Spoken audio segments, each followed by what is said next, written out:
Hello guys, in this video I am going to show you how to set your preferred keyboard shortcuts on the fandom.com website.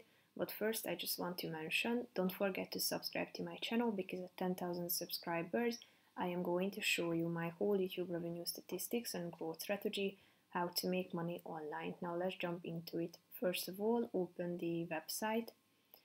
Go to your home page and then click on this profile button down below in the left side corner of the screen.